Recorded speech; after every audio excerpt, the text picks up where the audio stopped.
French artist Jean-Léon Jerome, 1824–1904. He received his primary artistic education in his native city and, arriving in Paris in 1841, enrolled as an apprentice to P. Delaroche, with whom, in 1844, he traveled to Italy, where he diligently engaged in drawing and painting from life. Returning to Paris, worked for a while under the guidance of Gleyer, and then again at Delaroche. The first work that drew general attention to him was exhibited in the Salon 1847 painting, Young Greeks Amused by Cockfighting. This work is presented in the permanent exhibition of the Paris Orsay Museum. In 1849, Jean-Léon Jerome wrote two more famous paintings, Michelangelo, which depicts his studio, where he depicted the process of learning to draw, and a portrait of Lady. The Leap of Mettius Curtius is one of Jean-Léon Jerome's earliest works. The subject is taken by the artist from the legendary history of Rome, and in particular, the legend of Mettius Curtius and the Lake of Curtius in the Roman Forum.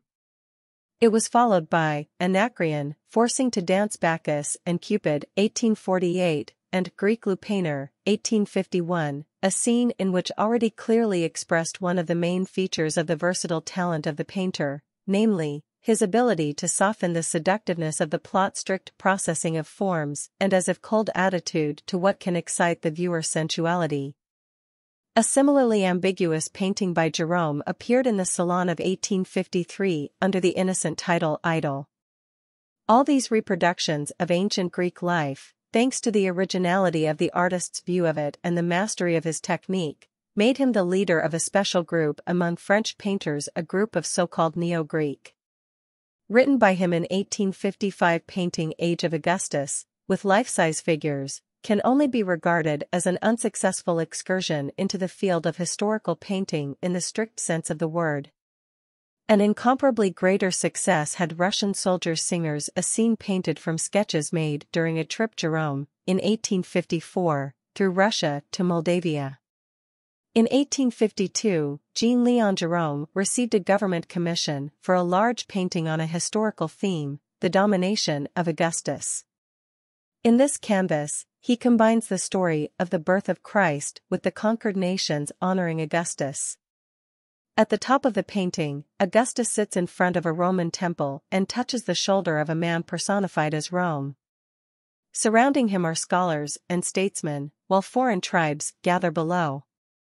Jerome depicted the different attitudes and positions of the tribes and nations towards Augustus. He depicted one naked woman and one half-naked man being dragged to Augustus' feet by their hair, emphasizing the fact that the number of slaves and victims had increased dramatically.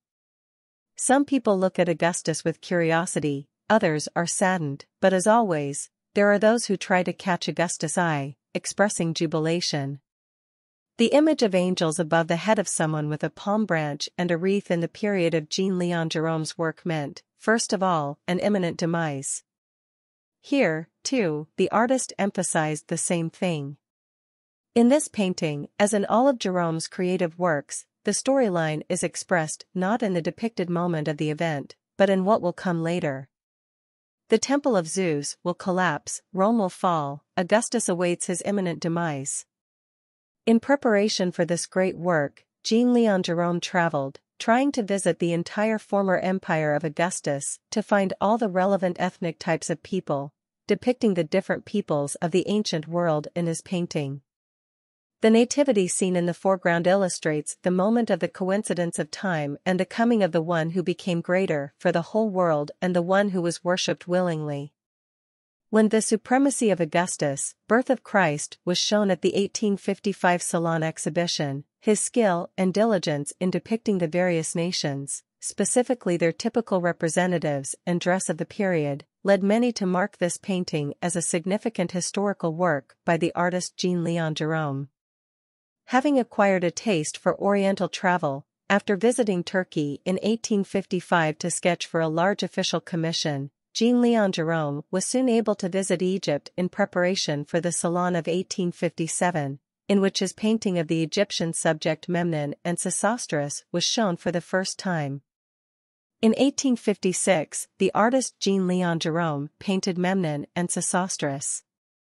He painted it while in Egypt, with his teacher Paul Delaroche. Therefore, this work bears both signatures of these artists. The subject of the painting Jean-Léon Jerome took from the history and myths of Greece, and the painting depicts the Colossi of Memnon.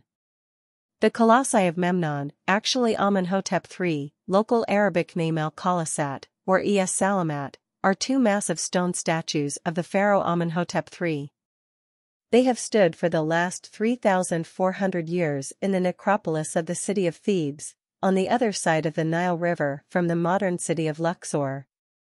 Even better are his highly dramatic Duel After the Masquerade, 1857, and Egyptian recruits convoyed by Albanian soldiers in the desert, 1861, which appeared after the artist's trip to the banks of the Nile. "Get rich philosopher easy, but not interesting," said the Greek sages, and very often with undisguised contempt for worldly prosperity. Diogenes lived to the time of Alexander the Great and often met with him. Stories about these meetings usually begin with the words, "One day Alexander approached Diogenes." Why would the great Alexander, who had several conquered kingdoms at his feet, drive up to the poor philosopher Diogenes? Legend says that Diogenes died on the same day as Alexander the Great. Alexander at the age of 33 in distant and foreign Babylon, Diogenes in his 89th year of life in his native Corinth on the city wasteland. Thus dividing his activity between East, West, and classical antiquity, Jerome reaped, however, the most abundant laurels in the field of the latter. From it are drawn plots for his world-famous paintings. The Assassination of Caesar, King Candavel shows his beautiful wife Jugisa, Gladiators in the Circus welcomes the Emperor Vitellius, Ave Caesar, Morituri te salutant, Phryne before the Areopagus, 1861, Augurs, Cleopatra at Caesar, and some others. Realism and his passion for historical detail of all sorts of minutiae of ancient life often overrode the traditional instructive role of painting reflecting history. The moment he captured and depicted in his works was often a precursor to some more significant, major, event about to take place.